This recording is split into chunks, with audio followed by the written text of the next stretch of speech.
راي سقيلا يحنا خوين تمرتون هيونا كمي غيركا هيوتكا تحل كم زلكا كمي غيركا تصوم كم زلكا كمي غيركا حمامات تستوس كم زلكا كمي غيركا تسجد كم زلكا كمي غيركا كتصلي كم زلكا بسونته تصلي بسونته امالاج كوين امالاج كوين وعد حتى كنت اذا ابل تشكلنا من حيمنا دا حاونا ايش يصقمون تحلفنا ايش يصقمان تحلفنا لا ايش نديتان تخالنا لا اب حدارنا نزغاطمو قجقج انت خالنا انت اشكر قسل خمس نبرنا قسلنا خمس نبرنا بقسل الساعي كم زنبرنا بقسل حطيات بقسل مكره نساقي كم زنبرنا بقلت مصحف قدس ينغرنا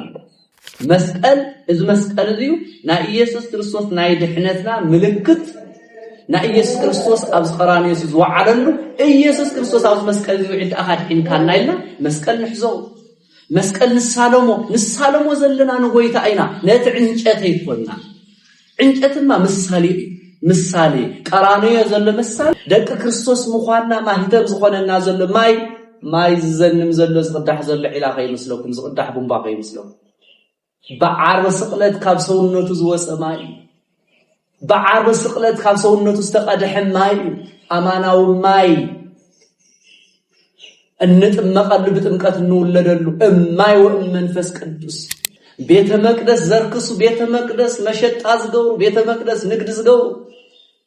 ወልደ ዳዊት መጽዩ ጎይታ መጽዩ ንጉሰ ሰማያት ወምድር መጽዩ ወታውቆት ኩላ ምድር خሳት ተጨናናቅ ምድር ሁላ خሳት ተጨናናቅ ሰዓት ፈረህ ደቀሞዛሙ ቃንዛ ስቅለት ሞት ግርፋት نعقد رجع እዚህ ሁሉ እግዚአብሔር ተሸክሞ መጨረሻው አው ቀራንዮ መስቀል ወሲ በብረት ተሸክሞ ታይ መጨረሻ በብረት ተሸክሞ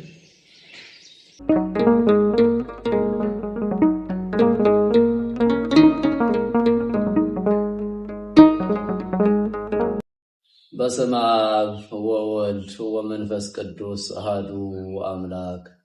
ናኩቶ ለገባሬ ሰናያት እግዚአብሔር መሐሪ አብሁ ለዚህ ነው አምላክነ መድኃኒነ ኢየሱስ ክርስቶስ ቅድመ ዓለም ዝነበረ አምላክና ማይከል ዓለም ዘሎ ፈጣሪና ዓለም ሕሊፉ ዝነብር መድኃኒ ዓለም ኢየሱስ ክርስቶስ ፈጢሩ ዝገዝ መሐረ ዝኾነ አምላክ ርህሩ ዝኾነ አምላክ ይቅር ባሃሊ ዝኾነ አምላክ ወይታ እግዚአብሔር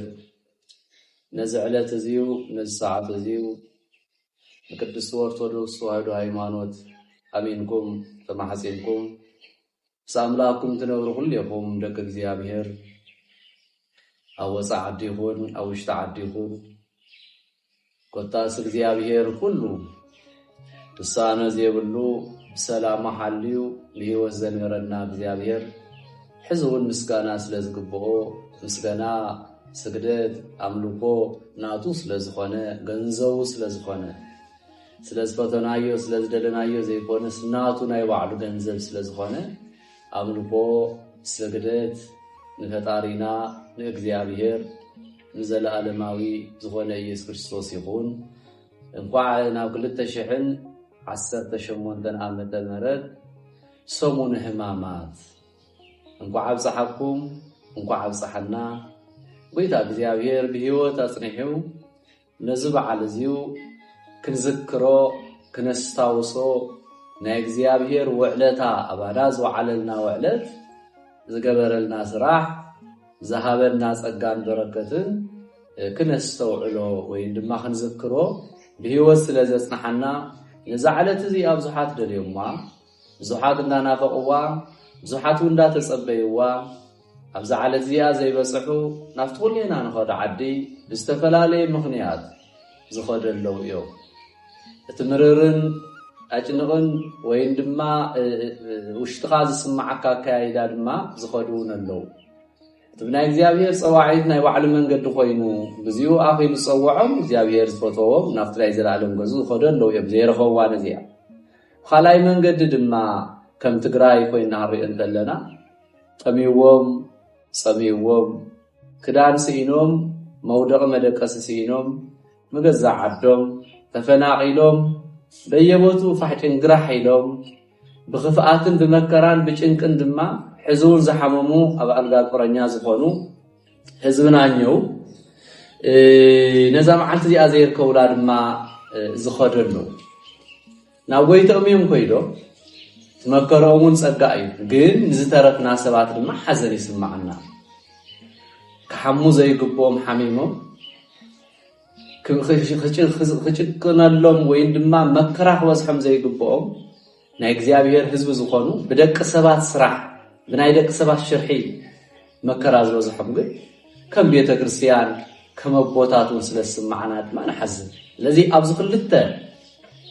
ነዛ መዓልቲ እዚኣ ከርክቡላ ኢሎምን ዘይርከቡላ ብእግዚአብሔር ጻውዒ ዝኸዱ ብኽፉእ ስቃይን መከራን ኣብ ዘይግዚኦም ዝኸዱ ብክልቲኡ እንደሓሰብና ንሕና ግን ተሪፍና ካፍቶም ዝኸዱ ጻድቃን ኮይንና ዘይኮንናስ ኣብ ኣጋጣሚ እግዚአብሔር ፈቂድዎ ተሪፍናስ ናይ ሕማማት ሰሙነ ሕማማት በዓለ ሆሳዕና ክብርና ሰሙነ ሕማማት ጀሚርና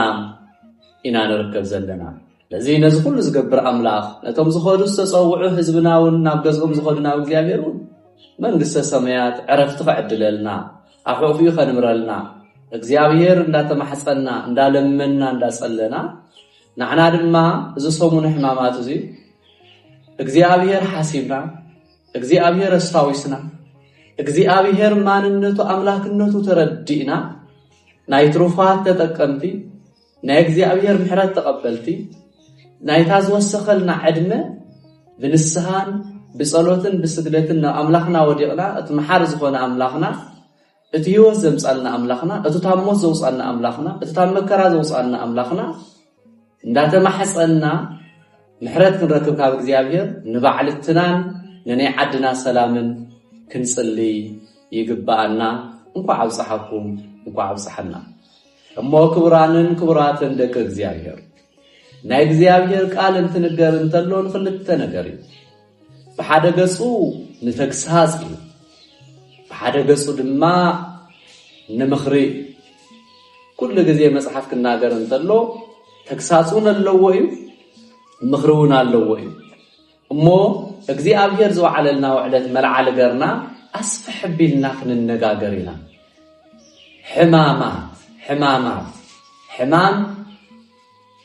ሕማማት ክልተ ቃል እዩ ሕማም ገሌ ሓሚሙ ሕማማት ብዙሓት ካብ ሓደ ቁጽሪ ንላዕሊ ሕማማት ይባሃል ሕማማት ማለት እንታይ እዩ ሰሙነ ሕማማት ናይ ሓደ መዓልቲ ናይ ሓደ ሰብ ናይ ዕለቱ ሕማም እንተኾይኑ ገሌ ሓሚሙ ይባሃል ገሌ ሓሚሙ ይባሃል እዚውን ሕማም ሕማማት ሰሙነ ሕማማት ማለት ድማ ሓንተ በሓደ መዓልቲ ዘይኮነስ ወይ ድማ ናይ ሓደ ሰብ ሕማም ዘይኮነስ ናይ ብዙሓት ሕማማት ብዙሓት ዓይነት ሕማማት ንዝክረሉ ሰሙን ለዚ ስለ ዝኾነ እንታይ ተባሂሉ ሕማም ዘይኮነስ ሕማማት ሰሙነ ሕማማት ተዝሓመመ እኮ ሓደ ጎይታ እዩ ግን ቶም ሕማማት ብዙሓት እዮም ቶም ብዙሓት ሕማማት ዝሓመሙ ድማ ብዙሕ ህዝቢ እዩ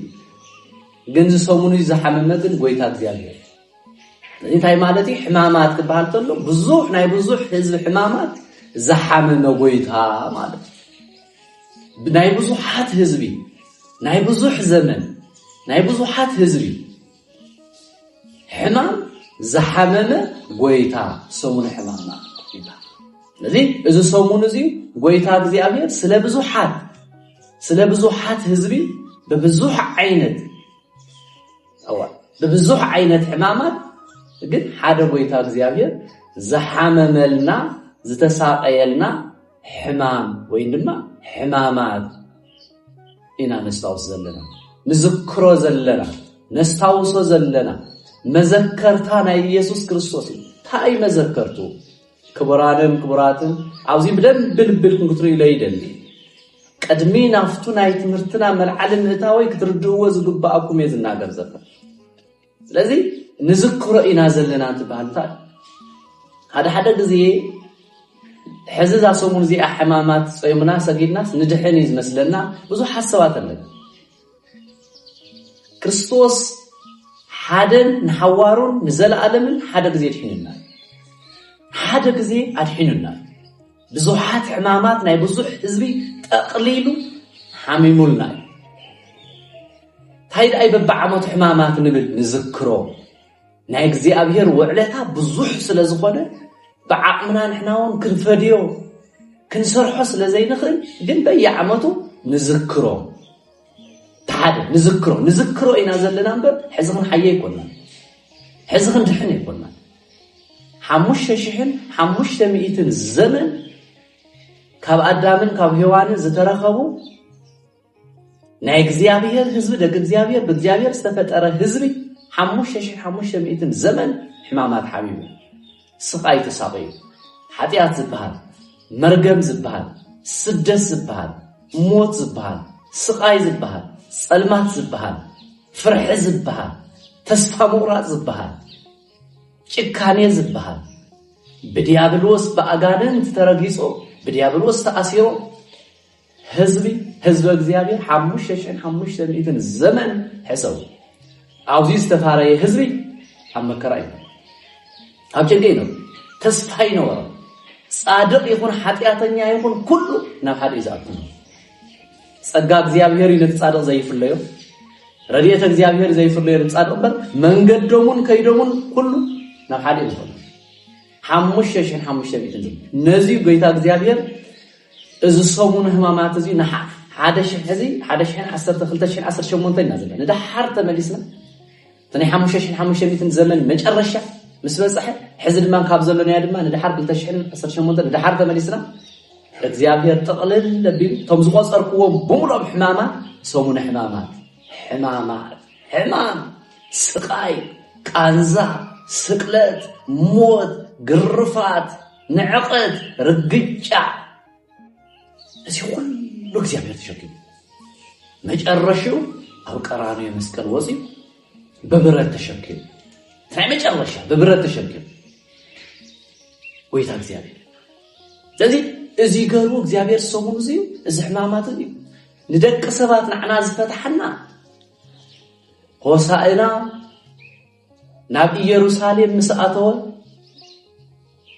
እንካብ ደብረ ዘይቱ ተጓዒዙ ብዙሓት ትምህርት በየመንገዱ እንዳሃበ ዝተኣሰረ ፍትሕዎ ዝተናዓቀ ክብርዎ ዝተሰደደ መልስዎ ዝተፈናቀለ ናብ እግዚአብሔር እትውዎ ዝመሳሰሉ ብዙሓት ታሪኻት እንዳስተማረ ኢየሩሳሌም ምስኣተወ ወልደ ዳዊት መጽኡ ጎይታ መጽኡ ንጉሰ ሰማያት ወምድር መጽኡ ወድሃውት ኩላ ምድር ክሳብ ትጨናነቅ ምድር ኩላ ክሳብ ትጨናነቅ ስቃዕ ትፈርሕ ደቀ መዛሙርቱ ምስኡ ዝነበሩ እንዳስተማረ እንዳረአየ እንዳነገረ ተአምራት እንዳሰርሐ ፈቲሕኩም ምጽዎ ዘዓለም ዝተኣሰረ ብሙሉ እዩ ሆሳዕና ናይ ዝተኣሰረ ዝፍትሐል ኣዋጅ ታው ክቡራን ደቂ እግዚአብሔር በድንግል ማርያም አማላጅነት ወላዲተ አምላክ ምዃና መልእልተ ፍጡራን መትተ ፈጣሪ እግዚአብሔር ዘኽበራ መልእልተ ጸጋ ምዃና ወልደ አምላክ ኢየሱስ ክርስቶስ አምላክ ወልደ አምላክ ቅድመ ዓለም ዝነበረ ማእከል ዓለም ኣብ ድንግል ማርያም ሓዲሩ ስጋ ዝለበሰ ተዋህዶ ቃል ኢየሱስ ክርስቶስ ስግው ቃል ናብ ዘዓለም ዝመጽእ ተሸከመት ድንግል ማርያም ጸጋን በረከታን ምስኩል ይህና ይኹንሞ ነዙ አምላክ ናዚ ነዙ ንጉስ ናዚ ዝተሸከመ ጸጋ ዝመልአ ድንግል ማርያም ክብር ስለዝግባእ ኩሉ ግዜ ክነኽብራን ክንጽዋዓን ስለዝግባእና ክብራት ሁሉ ዝገበረላ እግዚአብሔር ፈጣሪያ መድኃኒና ሁሉ ዝሃባ ጸጋ ዝመልአ ድንግል ማርያም ዝተሸከመቶ ኢየሱስ ክርስቶስ ኣብ ኢየሩሳሌም ምስኣተወ ደቀ መዛሙርቱ እንዳመሃረ እንዳረአየ ከመይ ድሕነት ከመይ መንገዲ ከመይ ዝተኣሰረ ይፈትሑ ኣበይ ዘሎ ህዝቢኦም ከምጽዎ ኺዱ ናብቲ ዓዲ ኣብ ዓለም ናብ ኩሉ ዓዲ ኺዱ እምኣጽናፈ ምድሪ ኩሉ ከይድኩም ፍትሕዎም ከይድኩም ኣምጽእዎም ዝብል መንገድ ምስኣተወ ሻው እቶም ናይ እግዚአብሔር አምላክነት ዘይኣምኑ ተሃውቆት ኩላ ኢየሩሳሌም ጭንቅ በል በግርማ አምላክነቱ በሰውነቱ ይሞጽዩ ግን በግርማ አምላክነቱ ድማ ዓለም ተናዊሳ እቶም ዘኣምኑ እንዳሰገዱ እንዳንጸፉ እቶም ከምኡ ዝበሉ በየወሰኑ ኮይኖም እንዳተጨናነቁ ኢየሩሳሌም በግርማ እግዚአብሔር ብረድኤተ እግዚአብሔር መለአት ካውዚ መስከረ ድማ ተሶኒ عبيت مقدس زنبرو حلخلخ زبلو እግዚአብሔር ዘይተረዶም ናይ ድሕነቶም ምስአት ምዃኑ ናይ ድሕነቶም ግዜ በጽሒ ምዃኑ ኪዶም ፍትሕዎም ኢሎም ዝተሰረዱ ሐዋርያት ዘይተረዶም አማንያን ወይ ድማ ናይ እግዚአብሔር አምላክነት ዘይተረዱ ኣብ ቤተ መቅደስ ዘርክሱ ቤተ መቅደስ መሸጣ ዝገብሩ ቤተ መቅደስ ንግድ ዝገብሩ ሶሊ ጸራሪጉ ፍረዘየ ፍር ፍጥረት ዝርገም ምዃኑ ዝቃጸል ምዃኑ እንዳስተምሃረ ምስከደ ናፍቱናይ መጨረሻ ስቃይ መከራቱ እዚ ሁሉ ተስተምሂሩ ነጊሩ እግዚአብሔር አምላክና በቱ ነብይ ኢሳይያስ ተናገሩ ናይ መጨረሻ መንገድ ጉዕዙ ተአዋጅ ተአውጂ تستأثر فتح مخانو تأوجي نعو فتح زخون بإግዚአብሔር سلطان بليكا كاينات ኢየሱስ ክርስቶስን ሰባት አዘጋጁ እግዚአብሔር ካመከራ ዘሎ ህዝብ ወጽ አዘጋጁ እግዚአብሔር አምላክና እዚ መስገበረግ ጉዕዞ ናብ ሕማም ናብ ስቃይ እቱ ሰንበት ንጉስ ዝነበረ እቱ ሰንበት ግርማ መለኮት ተሞልዩ ዝነበረ እቱ በአምላክነቱ በሰውነቱ እንደሃለው ነው አምላክነቱ ስራሕ ሰራሕ ነበረ እግዚአብሔር ናብ ስቃይ ጉዕዞ ኮይኑ ለዚ ንዑ መልዓል ዝኾነና ናይ ትምህርትና ርስ ሓደ መልዓል ገርና አንገይዲና ቀዳማይ ዮሐንስ በመልእክቱ 4:14 ከምዚ ወንህነ ንርኢነ ወሰማዒነ ከመ አብ ፈነወ ወልዶ መድህነ ዓለም ፈነወ መድህነ ዓለም ምን ናውዝ ዓለም እዚው ኢየሱስ ክርስቶስ እግዚአብሔር አብ ለእግዚአብሔር ወልድ ቃል ስጉው ናውዝ ምድር ዝላአኸ ናውዝ ምድር ዝላአኸ እንታ ክገብር ወልዶ መድህነ ለዓለም ከድሕን ንምንታይ ናይ ዓለም ሕማም ናይ ዓለም ስቃይ ናይ ዓለም መከራ ናይ ዓለም ጸልማት ናይ 5500 ዘመን ስቃይን ሕማምን ኃጢአትን ርሳዓትን ቆሻሽነት እዚ ሁሉ خرص እግዚአብሔር አብ እግዚአብሔር ወልድ ቃል ናውዛ ዓለም እዚ ሰደደ ከሐምም ክስቀል ክመውት ለአኾ ወልዶ መድህነ ዓለም ወዱ ለአኸ እንታይ ከድሕን ከሐምም ሕማም ስቃይ ቃንዛ ስቅለት ሞት ግርፋት ኮታስ ኩሉ ክኽእል ስጋ ለቢሱ ካብ ድንግል ማርያም ናውዛ ዓለም እዚ መጽይ ወዝውእቱ ፍቅሩ ለእግዚአብሔር ወአኮንህነ ዘአፍቀርናሁ አላሁ ተአፍቀረነ ወፈነወ ለወልዱ ይህድግ ለነ ኃጣውኢድ በኃጢአት ተአሰርና ህዝቢ በመከራት በዛሐና ህዝቢ በጸልማት ዝነበርና ህዝቢ بفرح زنبرنا هزبي بإجراء أغانن تقطقيتنا بسلطان ديابلوس تجزئنا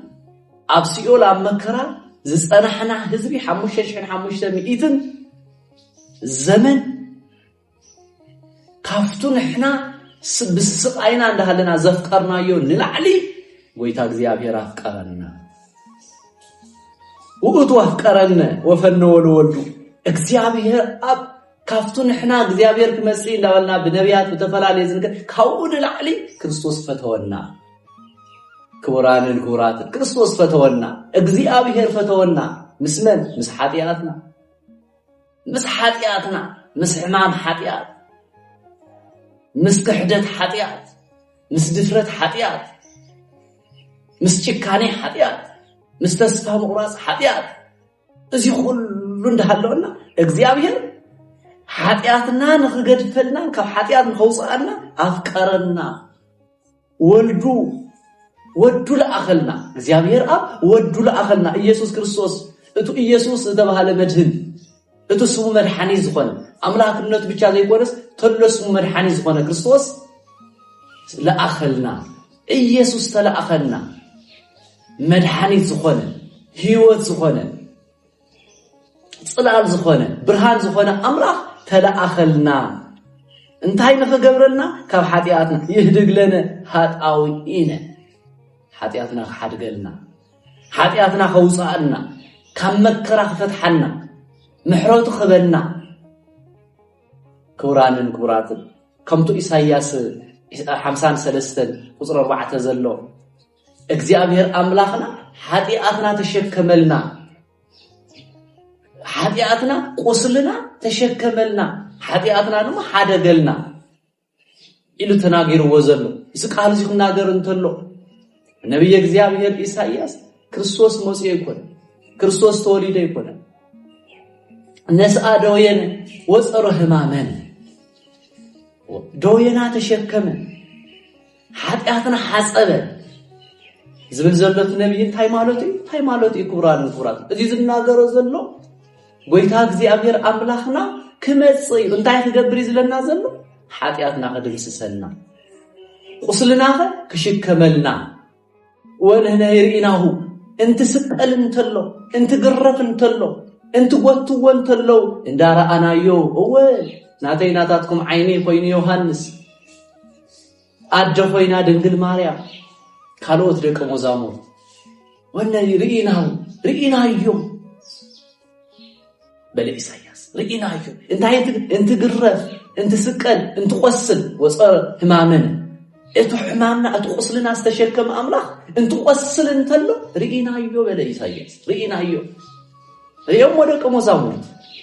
ተአኪቦም ዝነበሩ ተበታቲኖም ተስፋ ገሮም ዝነበሩ ፈሪሖም በዓል ቅዱስ ጴጥሮስ ዮሐንስ ኣብ እግር መስቀል ኮይኑ በኺርይዎ ማይ እንደምን ተንጠብጥብ እንተሎ ስቃይ እንትሳቀ እንተሎ ወይቤ ተፈጸመ ኩሉ ክንተለ ዮሐንስ በወንጌሉ ምዕራፍ 9 ወይቤ ተፈጸመ ኩሉ بعد ገጹ ጽሩይ ማይ ጻዕዳ ማይ እንትፈስስ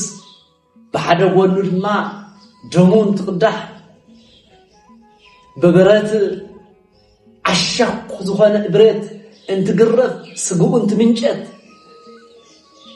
ተነብይ ዝበሎ ንሕና ክቆስል እንተሎ ክሳቅ እንተሎ ክግረፍ እንተሎ ርኢናዮ ናተይ እናታትኩም ዓይኒ ዮሐንስ ኮይኑ ነዋ ወልድቺ ነያ እምከ ተባሃልናዮ ጊዜ ነያ እምከ ነያ ወልድ ነያ እምከ ነያ ወልድቺ ወድ ኸውኒ ይልቂ ደቅ ኸዚኣቶም እዮም ኣብዚላትኩም ኣዴኹም ሻው ናህና ዓይኒ ኮይኑ ናህና ሰውነት ኮይኑ ዮሐንስና ድንግል ማርያም ሪኦም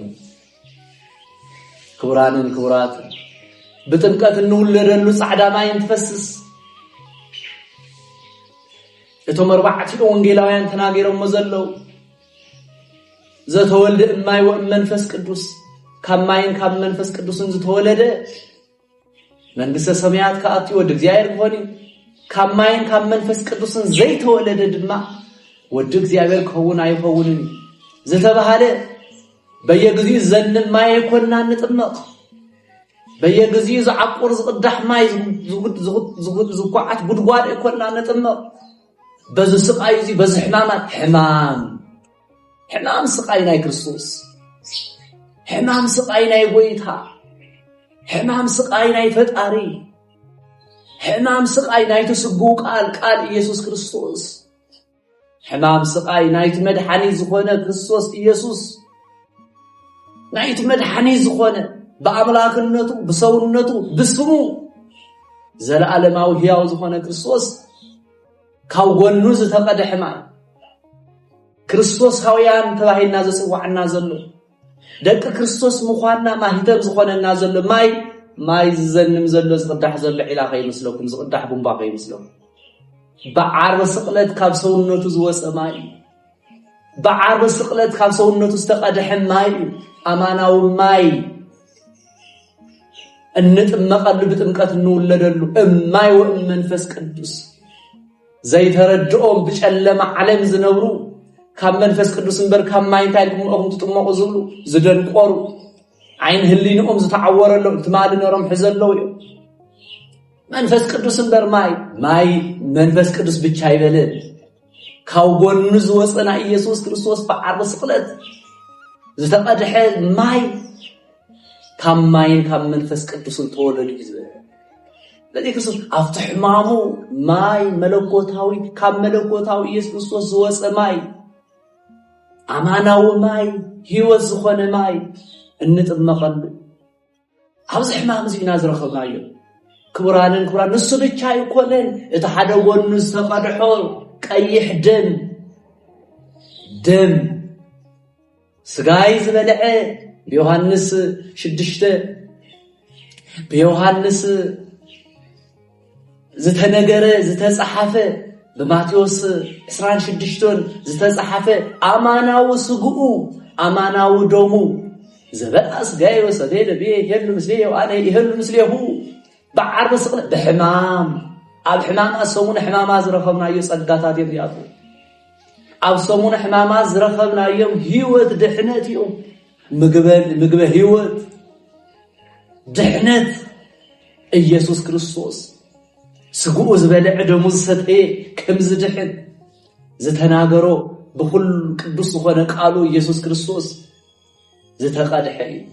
بسالساي أبز صدقاتيو سقو زتقورس مسيته حموس لصبيح عرب زتقورس سقوي ስለዚህ እሕማማት ክብል እንተለና ዞም ጸጋታት እዚኣቶም እቶም ናይ ምሕድሕነትና መሰረት እቶም ናይ ሕማሙ ውጽኢት እቶም ናይ ሕማሙ ናይ ድሕነትና ናይ ህይወትና ኣነ ውእቱ መንገዱ ህይወት ኣነ መንገድን ህይወትን ኣነ መንገድ ማለት ምንባር እዩ مقعاز من قسقاسيو هيوت دمان زلالم بهيوت ننبرون መንግስተ እግዚአብሔር እዩ አለ መንገድን ህይወትን ሰሙነ ሕማማት ሕማም ስቃይ ናይ ክርስቶስ ሕማም ስቃይ ናይቱ ንጉሰ ሰማያት ወምድር ናይቱ መድኃኒት ናይቱ ህይወት ናይቱ አምላክ ዝኾነ ስፈጢሩ ዝገዝእ ሰማይን ምድርን ዘቆመ ሰማይ ብዘይ ኮለን ምድሪ ብዘይ ደጋፊ አብር ሰማይ ዘቆመ ሰማይ አብር መሬት ብዘይ ደጋፊ ዘቆመ ፈጢሩ ዝገዝእ እግዚአብሔር ኣብ ትሕቲ መሬት ኣብ ልዕሊ መሬትን ፍጥረታት ዝፈጠረ እግዚአብሔር ደመናን ካብ ምድሪ ወሲዱ ኣብ ሰማይ ሰቂሉ እንካብ ሰማይ ናብ ማይ ለዊጡ እቲ ደመና ማይ ኮይኑ ዝወርድ እግዚአብሔር እንስሳታትን ሰባታትን እጽዋትን ዝምግብ ኮታስ በአንደበት ደቅ ሰባት በአንደበት መምህራን ተነጊሩ ዘይሃልቅ ከተናገሮ ፍቅርን ደስታን ዝመልአታ ከምቶም ካልኦት ንባባት ቃላት ዘይኮንስ ናይ እግዚአብሔር ቃል ፍሉይ ስምዒት ዝስማዓካ ጎይታ እግዚአብሔር ከመይ ዝበለ ሕማም ከም ዝሓመመልና ሕማም እግዚአብሔር አምላክና ሕማም ስቃይ ስለዚህ እዚህና ነስታውስ በሕማማት እዚህና ነስታውስ አንደኛ ጴጥሮስ ምዕራፍ 3 ቁጥር 18 እስመ ክርስቶስ ምዕረ ሞተ በእንተ ኃጣው አሰብ ወበእንቲ አለ ሞተ ጻድቅ በእንተ ኃጣውኢነ ከመሻነ ያብጽሐነ ሀበ እግዚአብሔር ሞተ በስጋው ኃይወ በመንፈስ ካባና ስጋው ስደብዩ ካፍታ ንጽሕትን ክብርትን ልዕልትን ቅድስትን ዝኾነት ድንግል ማርያም ካብ ስጋ ተዋሂዱ ካብ ስጋ ካብ ነፍሳ ተዋሂዱ እቲ ስግው ቃል ኢየሱስ ክርስቶስ በገብርኤል ዝተነገራ ብስራት በመንፈስ ቅዱስ ጸጋ ዘሐደራ ድንግል ማርያም ኢየሱስ ክርስቶስ ካብ ስጋ ተዋሂዱ ስጋ ወሲዱ እቱን ካብ አዝወሰዶ ስጋ ካባና ዝወሰዶ ስጋ ንሕማም ንመከራ ንስቅለት ንሞት ቤዛ ኮይኑ እቱ ብዙሕ ሕማምና እቱ ብዙሕ ስቃይና እቱ ብዙሕ ጭንቅና ክቡራንን ክቡራትን እስትርግጥ ኢልና ንርእዮ 5500 ዘመን ስቃይ ነርና 5500 ዘመን ዝኣክል ሕማም ነርና ኣብ ሕማም ነርና ኣብ ስቃይ ነርና ኣብ ጭንቅ ነርና ኣብ ስደት ነርና ናይ ዲያብሎስ ግዝኣት ነርና ናይ ሰይጣን መጻወት ነርና ፍሩሓት ድንጉጻት ነርና ተስፋ ይነበረና صادقن حطن كله بحد اب ጭንቅ ዝነብረሉና ወይታ እግዚአብሔር ሕማም ሐሚሙልና ግርፋት ተገሪፉልና ሞተ በስጋው ኃይሎ በመንፈስ በስጉኡ በሰውነቱ ስደት ንግብጽ ስቅለት ናብ ቀራንዮ ሞት ናብ መቃብር ጥምቀት ናብ ባሕሪ ፈጽሙልና ሁሉ ዝከአሎ እንደሃለወ ብናዩ ደቅ ሰባት ክንከዶ ንኽእል ዓቕሚ ሰውነትና ስጋ ለቢሱ ኣብዚ ምድሪ ኩሉ ነገር ፈጽሙልና እቲ ሕማም ክንብል ተለና እዞም ስቃያት እዚኣቶም እዞም ሞት እዚኣቶም እዮም በእንተ ሃጣውኣ ሰብ በእንተ ሓጢአት ሰብ ስለ ሓጢአት ህዝቢ ስለ ሓጢአት ዓለም በእንተ ኩሉ ዓለም after መእተውዬ ርእስና ዝበልናዮ በእንተ ኩሉ ዓለም ክብል ጎይታ እግዚአብሔር ሞተ ጻድቅ እቱ ጻድቅ ዝኾነ እቱ ንጉስ ዝኾነ እቱ አምላኽ ዝኾነ ኢየሱስ ክርስቶስ ሞይቱልና እንተ ሓጢአትና ምእንቲ ግርፋትና ምእንቲ መከራና ይዝበልና ዘሎ ዮሐንስ 1:29 ውን ክሪኦ እንተለና ዮሐንስ ለኢየሱስ ክርስቶስ እቶም ዝሰርሖም ስራሕስ ተራእይዎ ይብለና ከመይዝኩም ይብል ቃሉ ወበሳኒታ ርእዮ ዮሐንስ ለእግዚእ ኢየሱስ እንዘይመጽእ ሃብየሁ ወይቤ ነዋበጉ ለእግዚአብሔር ዘይአትት ኃጢአት አለ ወያሰስት ኃጢአት አለ ዘይአትት ወያሰስት ኃጢአት አለ ዮሐንስ በሳኒታ ንቀደም ረአዮ ንቀደም ተመልከቶ ታይሉ ተመልኪቱ ታይሩ ዮሐንስ ታይቱ ተመልኪቱ እግዚአብሔር አብ ንእግዚአብሔር ወልድ ናውዝ ዓለም እዚ ሰዲዱ ናይዝ ዓለም እዚ ኃጢአት ናይዝ ዓለም እዚ መከራ ናይዝ ዓለም እዚ ስቃይ ከወግዶ መጽኡ ምህላው ነዋበጉ ወድ እግዚአብሔር ትበጊ ከም ናይ ደቅ ሰባት ዘፍረናየን በጊ ጎቲትና ናብ ዝደለናየን ከም ንወስደን ኢየሱስ ክርስቶስ ንወዱን ኢየሱስ ክርስቶስ ለአኸልና ክስቀል ክሕረድ ክሽንከር ክመውት ናብ መቃብር ክወርድ ኃጢአትና ሁሉ ናይ ዝኹን ዘመናት ኃጢአት እክበቢሉ ኣብ ቀራንዮ መስቀል ክስቀል ምኽንያቱ ከምቱ እግዚአብሔር አምላኽና በወንጌል በማቴዎስ ተነገረ በእንተ ኃጢአት አለ ኦሪት ናይ ኃጢአት መከራ ናይ ኦሪት ክድምስስ ኢየሱስ ክርስቶስ መጽኡ ዝም ናይ ኦሪት ናይ ብሉይ ኪዳን መከራ ከጥፊ ኢየሱስ ክርስቶስ መርገማ በእንተ መርገማ ኦሪት ምክንያቱ ከምቱ ናይ መርገም በብሉይ ኪዳን አዳም ዝረኸቦ መከራ ካብዚ ኣኸይ ትበልዕ ካብዚ ኣኸይ ትሓልፍ ተባሂሉ ዝወሃበ ሕግ ምሰፍረሰ እቱ ቃል ምስተመሓላለፈ እቱ መርገም በፂሕዎ ናብ መከራ ከም ዝኸደ ሁሉ እቱ ናይ ስቃይ ናይ ብሉይ ኪዳን ዝነበረ ስቃይ ብምሉእ መርገም ኢየሱስ ክርስቶስ ንኽሓፅበልና ነዚ እዩ ወያሰስር ኃጢአት ዓለም ነዋበጉል ለእግዚአብሔር ወያሰስር ኃጢአት ዓለም ናይ ኢየሱስ ክርስቶስ ኢየሱስ ክርስቶስ መጽኡ ናይ ዓለም ኃጢአት ደምሰሰልና ንምንታይ በሕማም ሓሚሙ ተሰቂሉ ደምሰሰልና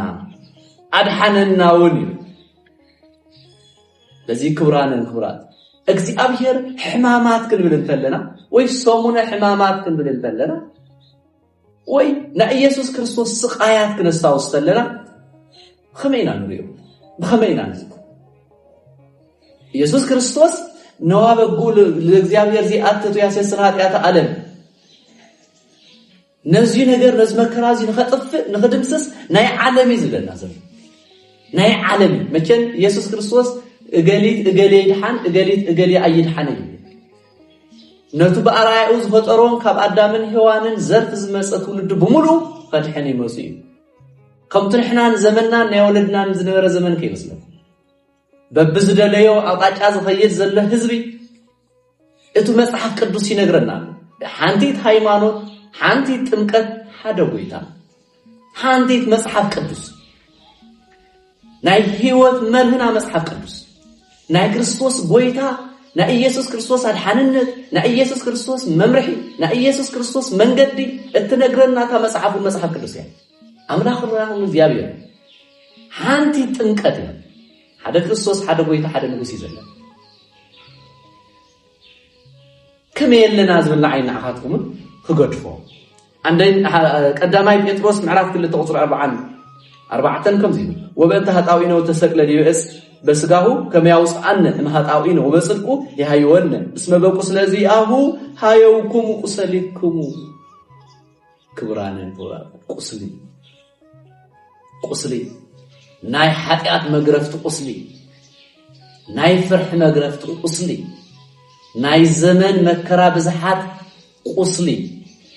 ናይ አጋነንት ግርፋት ቁስሊ ናይ ዲያብሎስ ንዕቀትን ርግጫን ቁስሊ ናይ ጸልማት ፍርሒ ቁስሊ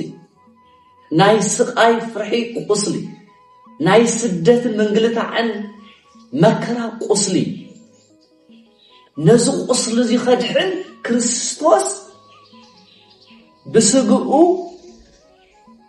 ተሰቂሉልና ተገሪፉልና ኣብ ቀራኔ መስቀል ወዒሉልና ነዚ ኩለይ ናይ 5500 ማሂተም ዝሃተመና ድማ ካፍቱ ዝተሰቀለ መስቀሉ ጻዕዳ ማይ ወፂልና ካፍቱ ተሰቀለ መስቀሉ ቅዱስ ደም ተቀዲሕልና ካፍቱ ተሰቀለ ሰውነቱ ቅዱስ ስጉ ተቆሪስልና ስለዚህ كما يوصعن مهطاوينه وبصدقو يحيون اسم بقو ስለዚህ አዩ ሃየውኩም ቁሰሊኩም ቁርአን ቁስል خمز ነበርና ቆሲልና خمز ነበርና بقسل ንሳይ خمز ነበርና بقسل ኃጢአት بقسل መከራ ንሳይ خمز ነበርና በአሉት መጽሐፍ ቅዱስ ይነግረና ንሳቀነ ይብለና ለቅዱስ ጴጥሮስ በትመልእክቱ ዝጻሐፎ በትናይ ክርስቶስ ዝገበረና ወዕለታ ዝጻሐፎ ንሱ ዝሓደር ዝዋዓልዮም ንቅዱስ ጴጥሮስ ከፊሎም ዝተመሃሩ እዮም ንቅዱስ ጴጥሮስ ቃሉ ዝሰማዕም ንቅዱስ ጴጥሮስ ካብ ቃሉ ሰሚዕም ዝጻሐፍዎ መጽሐፍ ቅዱስ እዩ ናይ መጀመርያ ቀዳማይ መልእክቱ ክጻሕፍ እንተሎ ኢየሱስ ክርስቶስ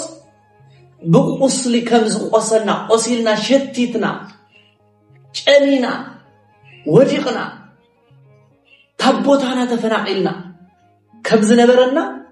سلاز فلت ቅዱስ ጴጥሮስ ኢየሱስ ክርስቶስ ካውዝ ቁስል ዚ ካውዝ ስቃይ ዚ ካውዝ ውድቀት ዚ ካውዝ ወድቅናዮ ፈርዕለና ካውዝ ሓመምናዮ ክፈውሰና ካውዝ ቆሰልናዮ ቁስልና ክሓጽበና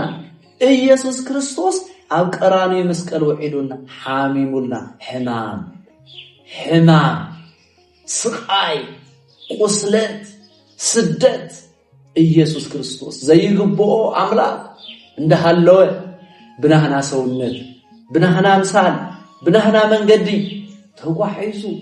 ተሳቂዩ መከራ ሁሉ ሕሊፉ እግዚአብሔር አምላክና ስለዚህ ክብራትን አምላክና እግዚአብሔር ንዓለም ኩሉ ከድሕን ንዓለም ኩሉ ቤዛ ክኸውን ንዓለም ኩሉ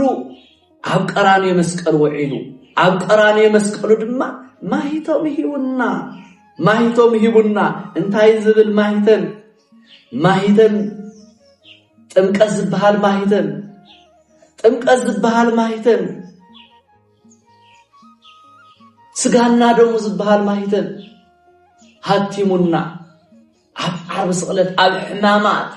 እንካብ ሕማማቱ ዝረኸብናዮ ድሕነት እዩ እንካብ ሕማማቱ ዝረኸብናዮ ፈውስ እዩ እንካብ ሕማማቱ ዝረኸብናዮ መድሓኒት እዩ እንካብ ሕማማቱ ዝረኸብናዮ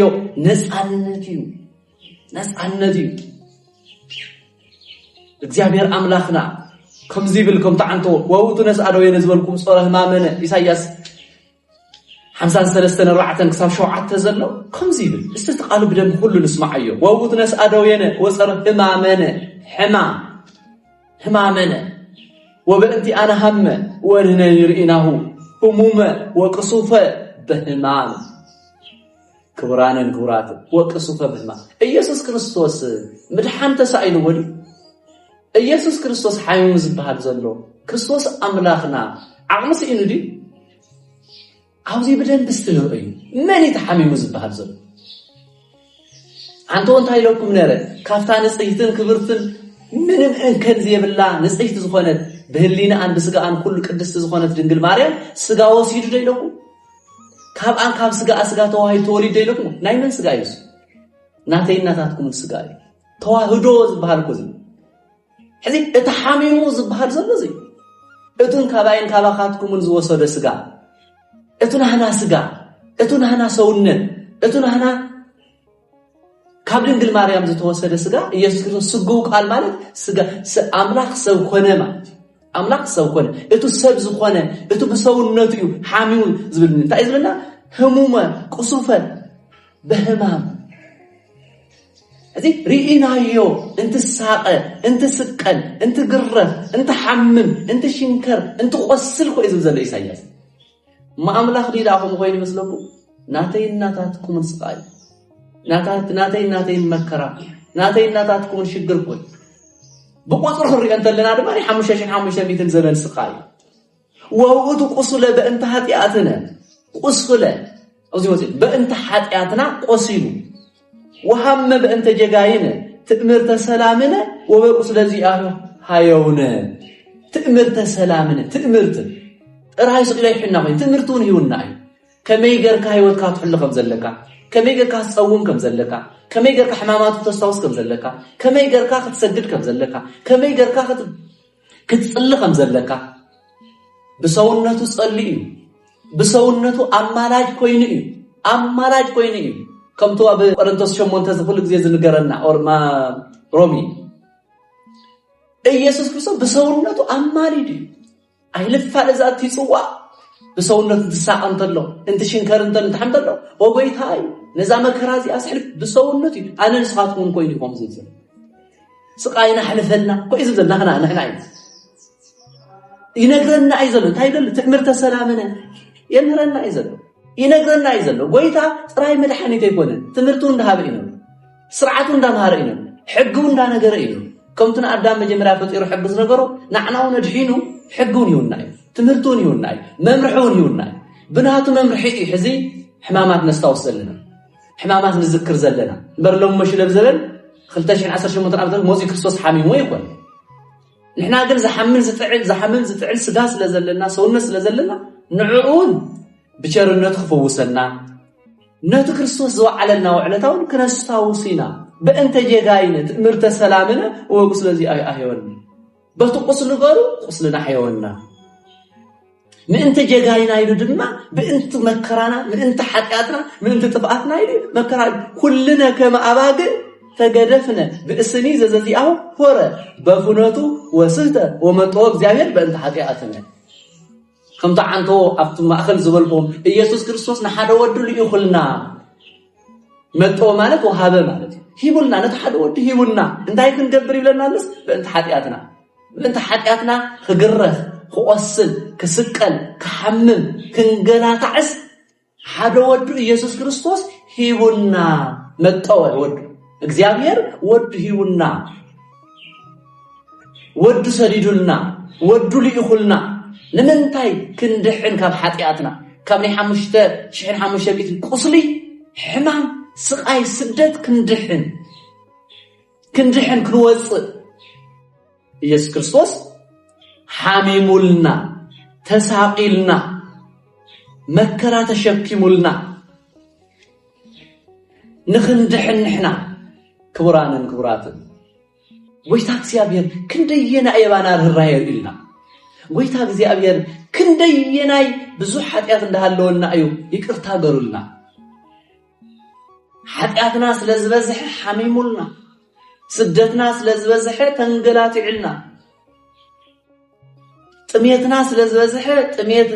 ጥሜትና ብጥሜት ተክኢልና ከምዚ ይብል ማቴዎስ ወንጌል ምዕራፍ 8 ቁጥር 17 كما يفصل قال إسحاق نبي زيبي وقتو نسأله ينصره مامن يسوع كريستوس رحمه قدم يسوع كريستوس ميلادو ممسو سغا ملواسو كابدنجل مريم حدير مولادو إسحاق زناغر زل ماتيوس كافتم 12 حواريات حد حواريا زخونه نا يسوع كريستوس حواريا دق مزمور زخونه ماتيوس ينغرنا زلو اتو حزز فستملنا زلو يسوع كريستوس يبللو تنا إسحاق نبي استنبيه تنبيه دوينا خشكمي حقياتنا حصبي أبقراني مسكال كوعلنا كحممي خقرفي خساقي زبلو إيساياس قدس بيترس موسى يزوع زلم سياس كريستوس انتو إيساياس زتنا مانو قدس ماتيوس انتو إيساياس زتنا غرو ناي دوي ناي مكرا ناي حقياتنا درفات كريستوس كشكبلنا مخانو زنجرنا يبلنا زنجرنا ماتيوس ونجل صحيفو اتحد إياس كريستوس اب يروساليم اب قراني مسقل وصيو سمون حمامات بسقاي حليفو አይሁድ ተጨናንቆም ካውሳይና ጀሚሮ ሶኒ ተጨንቆም ከቤተ መቅደስ ባሪርዎም ሶልስ ከስልጣኑ ጠይቆም ካመኒ ኻርኺው ካየለሙ ካመኒ ኻርኺው ካየት ስልጣን ዝይሎም ስኻን ከቤተ መቅደስ ተባረረና እስኻ ዓለም ተናውስ እስኻ ንጉስ ትመስል እስኻ ህዝብ ሰግደልካ ዘሎ መኒ ኻይ ካመኒ ኻርኺው ካየ ና ዮሐንስ ጥምቀት ካብ ሰማይ ደትሎ ካብ ምድሪ ነው نايك كاف سماي دتون وتا مدرينو كاف سماي تيلنا يخ سماياو هلو زيت سغدلو زيت قرو هلنا كام مدر تيلنا يخ امدر خبر سلازي عين فلطن ولي يسالسيو حمامات يتيغزلو شانيقوم تچنو وتاوقت كلها مدر زب معناتو ابي ماتيوس 11 حدن زب تچنيقو تامني خرفي فايلو اتو بيت مقدس رغرغم سبورسوني صحكم زي نصاحكم زي تقدسكم زي تبارككم زي دحنكم نقدس صراحه يتخونوا قدوسات يتبهادوا نسخاتكم بيت مقدس ناي كريستوس يتخونوا اتخاتكم ناي كريستوس محدر يتخونوا تملسوا تقدسوا حمام بزي حكمي حقيقه بزي حكمي تريد بس تشرانكم سلازو سلس ما قريهم مشو وا نمنت اخان بمن يفهموا اي أنا دي سلطان كنقرأكم تقولين سنا يوحنا سلطان نقرأ نمسحات كتفرطوا أغني أين فرطوا لهم بارنا تي سلطان كامل كم بس يتفرطون أين نقرأكم زور وليهم رتيعهم تنقط كيكم تفليم تبتينهم كيدهم أي عرفون روع ما داقم سولس تبتينهم سوني تبتينهم روع متأكيهم روع تأكيهم مكر أيهود يا ولد يا بحال تروع مكر أيهود زخونه ناب زخونه وساني زتاخاخو تبتينهم زنبو زتاخاخو بلا ويتا እግዚአብሔር ዝልኮም ዘሎ ማዓልቲ አክለለ ያ ትናይ ፍትሐት አዋይ ዘአወጆ ተፈቲሕ ዝከብ ህዝቢ ዝድሕነሉ ማዓልቲ ቀርብ ስለ ዘሎ ናይ ሙሉ ድሕነት ፍጹም ድሕነት ዝታው ዝውጀሉ ፍሉይ ዝኾነ ታሪኽ ተኣምር ዝሰርሓሉ ኣምላክነት ዝግለጸሉ ማዓልቲ ቀርብ ስለ ዘሎ ተኣኻኺዮም ትረውዕ ድማ ተኣኻኺዮም ተኣምሎም روعد أخاخيهم أو حدا زتيهم مخيرهم تأمين انتهينا نقول وصائناون علم الناوسوا لا تسلمت سلمتون علم الناوسوا علم سبيل علم نصيفل علم كله حصانا عبيين زميرلو وصائنا له الزيابير أتا ود الزيابير موسيو أتا مدحنيت موسيو أتا حزدحن حزن اي دحنت ملكتك هاب أري ندابلو حزدحن اوغزيو ادنسو وصائنا باريا وصائنا حزد حننا نايد حنت ملكت رئي هريو زتأثرات فتحيلو حم أملاكنة نقصنة رئيو عالم كله تجنيو عالم كله سجدلو عالم كله نصيفلو عالم كله نايد السامة بلس درلو حزد ما صريد ما وشو أبيت مقدس مكراو كيد ما صراريهنا بتينونا سولس كل مقطعنا أنت سبيلنا قريبنا أنت طيقنا يو رتيعنا تقينا نقول هيدا أمو نقبر ويلي إذا ما مقتالي زحيشنا مقتالي زحيشكالي يقول حيزنا أسيرنا قريفنا هنقتلوا لنا نبيلا توس قريبنا هنقتلوا لنا هنقرفوا لنا كوران كنقرفوا كنسقلو كنقرفوا إلهم من كريستوس نتهياو أملاخ نتمدحانيد أملاخ نتهيوت أملاخ نتقند أملاخ نتمنقد أملاخ نترغره أملاخ بإيدو تفتقروا سوات حيث نحن أسروا لنا نحن نقرفوا لنا نبيلا توس نحن نقص كنقروا لنا أو نقص قريب نحن نقرفوا لنا أقريفنا ونسئنا نصدبنا كنسقل لنا بدلنا يزيلو مغنياتو بولي جدان بأوري تفاعتنيا تبعي بمنغس استفردلو عم مسكال وزيو بولي جدان مسكال ناي بدلنا مغرف إلو ناي بدلنا مسكال إلو أو تسقل يموت إلو قريفك انت 40 يبال انت 400 يبال انت 300 يبال انت 1000 يبال زتفرر الغرفات تغريفو اب قراني مسقل تسقيل يزموت مسقل لاي منتاي ناي طفاتኛ መቅጽዒ ይኖርቡ ይችላል ጎይታ እግዚአብሔርን ዘሐምም ዘሎ ትናህና ጥፋት በሙሉ ተሸክሙ ይዝሐምም ዘሎ ሰውነቱ ትናህና አይለኩም ያንተ ተባና ዘወሰደ ስጋይ በአና ስጋ ለቢስ ይለው ለዚህ ንሱ በሙሉ ተሕማሙ ሲልዎ ናይዝ ሁሉ ህዝብ ሕማም ክርስቶስ ኢየሱስ ሐሚሙን አምላክና እግዚአብሔር ተሐሚሙልና ተሳቂልና ድሪዮ እዚ ሁሉ ሕማም ተሸክሙ ጥፋተኛ ስለዝበል ወነት መድኃኒት كموت اللو سلزولو نتوهب هيوت سلام كلينا سلزولو نتوهب سلام زي تردو عينهم هلينهم زعورة كم تناي حزي بخندي عور زملأ منفس الزيابير رحقوه مصحف قدوس كحيدو أتقاميمون دا ترقومه ناي مصحف قدوس ناي زيابير سلطان استفلالي من قدفات اندهابه عبدن قرقر علم زلو حزون زلو ولدو باتقزيون خبلو نتوهب سلام السلام كلينا يلو نتو هيوت زوال أملاخس هيوتون حلفو إناي نتو هاي هيوت كوي نتو سفترهم هيوت زهاو نتو برهان أملاخس كنس المطل للناس المات كنتفق لنا نتو برهان زخون أملاخ نزي روح حب مخرو مو معزل أنقرو معزل حزو خميقرنا كان حزو حدا شفتات ترخيو حدا ترخيو حدا باندات ترخيو ندك مزامر زخيت نأملاخ زخيت باندا خوين زوص كابدك مزامورت خاد خوين بوتو زخيت أملاخو زخيت دك مزامورتو عرختو ودنيات مقلاقلتو زخيت حدا ترخيو كاب منقو مو حدا موتايل أن حبل وين دما تايز البحال قبو هيبنا حدا سنمس إلو نديابلوس وين دما نيهودا قبوهو تمخاخل أنا خمي قرنا حنركب نساتهم ما نعرف تختلت اليوم زقبركم قولكم سويكم حدمسو كبران كبرات كم حزي نريد كشيان كتف تسوي خزوص كم حزي لني أملاك ساعات كفرس تسوي خزوص كم حزي نيبوتاتنا انتونس مكانس هوريات نبيات صادقان سرعات أبو سرعات خطف كودق مقازي يودق خطف مقازي يطف تفلالي من قدي خحيدو تسويقو زوز بتفلا انت بجنزم انت بتقومي وصي انت فتنا خي قطمو ناي اغزابير املاك فتنا خي شكل علامو صحته خحيدو وصي لتا بيت كريستيان زشبرا زلو زچنقا زلو زخحدا زلو باندا زخونلا زلو بطوع عبيو بشرنته عبيو بمحرته عبيو باملاكنت هيوتو هيو زخحدا زلو كوم يهودا هوري اينو يهودا الشولو تايموتون ولو ويغبو بزي تجمره ويبغنزب مشات مغادنيا خالص تجمره ويبغنزب امنت كامشات بيهودا تجمره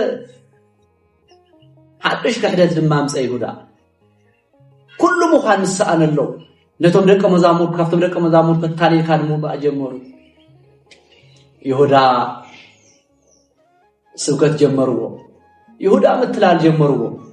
يهودا ان كاب دقه مزامورت كافتم حواريات كافتم ناي كريستوس وتادر زخونو ناي املاخنا ناي اغزابير اغلغلتي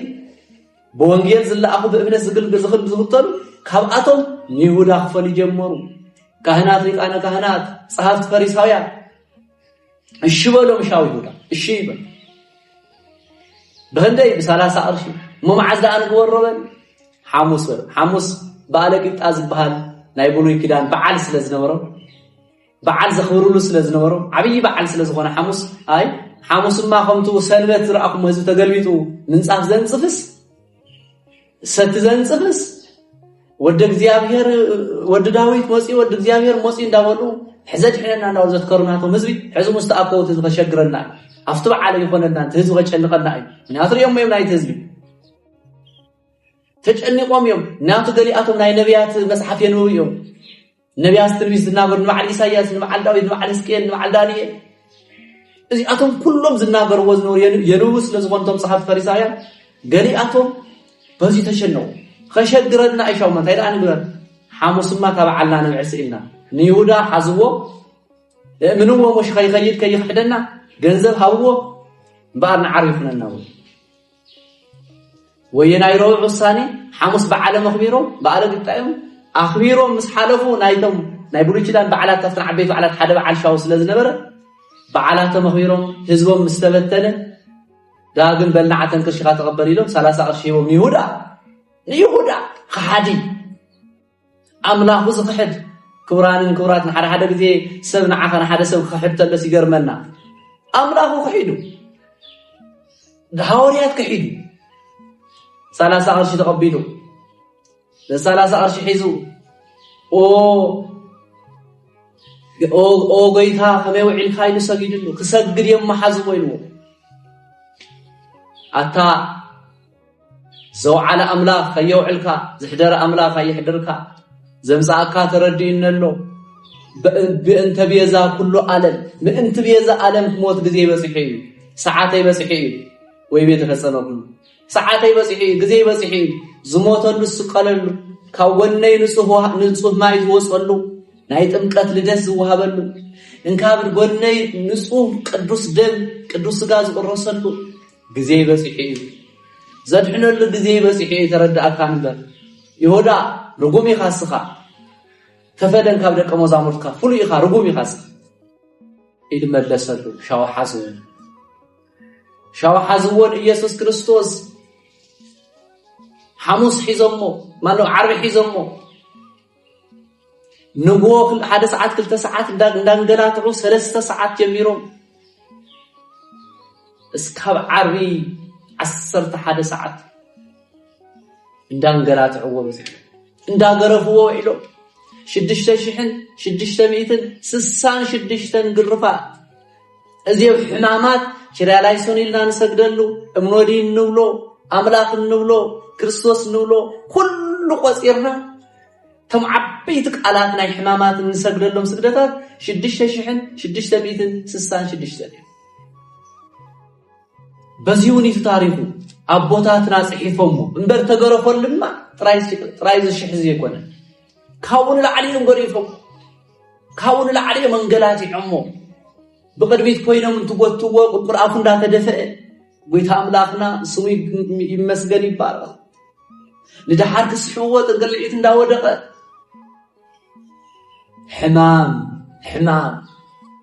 حمام سمونا حمامات حمام سقاي قرفات سونتو جمل سقان حيزن دا تمنشت حمام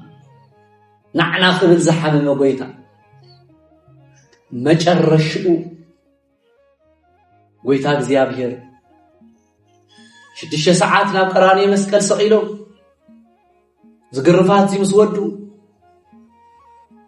زنبل ليلو نفتو استسقال العنشات قويلو كلتا شفاتو زنبرو أو كلتو يقول قنازماج كنازماج انداون سقيلو بحاجة جزء زيابيا نساتهم كده إحنا دليومي بتوم أحزاب بتوم كفاءات أيهودا ياند شفاعة إن نسكر زلنا أمينو قلتم شفاعة بوش توم أملاك أمينو تذكر النبي أبو سلمان دستكيلم لا دونك تمس أنت اللي خان من قصة تأتي أملاك تسقيل كايت نبر نحنا بحاجاتنا إنا تسقيلنا نحنا بطفاتنا إنا تسقيلنا نحنا بالله وخينا إنا تسقيلنا سخاجن بأملاك النتكاي سخاجن كتجحني خات تسقيلك سخاجن زي قبأك سقلتي توهيوك مغنياتو نعنا كتجحني خا تذكرنا زي أبو سلمان دستكيل نعم من قصة مستلها تذكرنا مناتهم أيهود أمينو مجمر يا زعات وتطوس النراكسي تم تسقل بخلتي تحين كافتم تسقلوا مجمر يا زعمن اتحاد ابطرط ارياس لزنر نمتاي ارو سيد حني مسلز تقدم امين تذكر ناي مجمر يا منسى سميا زعات ونسي ناي مجمر يا منسى سميا نمتاي ادحننا افت غزي منسنا كات مسيخا قمزي كايت نبر تغرف زلخا تسقل زلخا نعلم كتدحنيخا لو كل عالم لهم نعم أنت هاتياته كل عالم يزول ذبهم يروساليم أيوة إثيوبيا أيوة أفريقيا أيوة إغالية أيوة أنت كل عالم أو زي عالم زي تردأني نقول عالم كده حين كم تسقله سقلته زي أمن انتلي أيدا حنن قرفاته زي أمن انتلي أيدا حنن تنسأيه زي أمن انتلي أيدا حنن مخنياته نقول ألم كدحني تساقيلي زلنا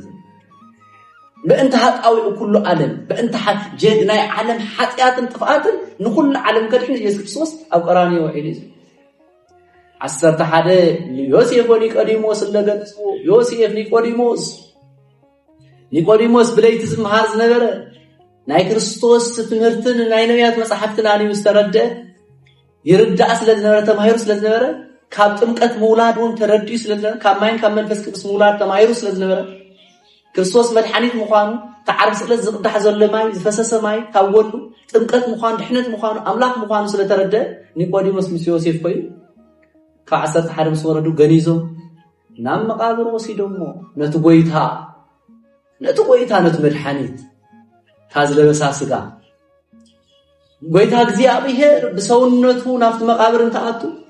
በአምላክነቱ በጎይቱ እኸ ናብ ሲኦል ከይዱ ዓሰርተ ሓደ ናብ መቃብር እንትወርድ መለኮቱ ናብ ሲኦል ከይዱ ሲኦል በርቢሩ ዓለም በእንተ ኩሉ ዓለም 5500 ዘመን ኣብ መከራን ጽልማት ዝነበረ ህዝብ በርቢሮ ወሲዩ ዲያብሎስ ስልጣኑ ቀጥቂጡ አጥፊኡ ናይ ዲያብሎስ እስር ቤት ዝነበረ ህዝብ ፈቲሑ ፍትዎ ኣብ ሰወሊ ተዝበለበ ይሁን ናይ ድሕነት ኣዋጅ ተኣወጀ ፖሊጅ ኪዳን ተሰዓረ ሓድሽ ኪዳን ነገሰ ቀዳም ስዑር ፖሊጅ ኪዳን ተሰዓረ በእንተ መርገማ ለኦሪት ለኩም ያዕል ናይ ኦሪት ዝነበረ ኃጢአት ናይ መከራ ሁሉ ሕግታት በሙሉ ተሳሒሩ ቀዳም ስዑር በትግዜ ንሱ ኦሪት ተሰዓረ ሓድሽ ኪዳን መጸ ሓድሽ ኪዳን ተኣወጀ ቀዳም እስር ቤት ተፈቲሑ ቀዳም ጸልማት ተቀንጢጡ ቀዳም ናይ ድሕነት ኣዋጅ ዳግም ተኣወጁ ቀዳም ተኸናወነ 6 ሰዓት ናይ ለይቲ ሰንበት ጎይታ እግዚአብሔር ንሰብ ብዝልክዖ ሰብ ብዝሪኦ ጻዕዳ ኮይኑ ንሰብ ንኽሪኦ ንሰብ ንኽልክዖ ብሰብ ሰብ ዓቕሙን ብዝኾነ ሰብ ክሪኦ ብዝኽእል መቃብር ፍትሕለይ ክፈቱለይ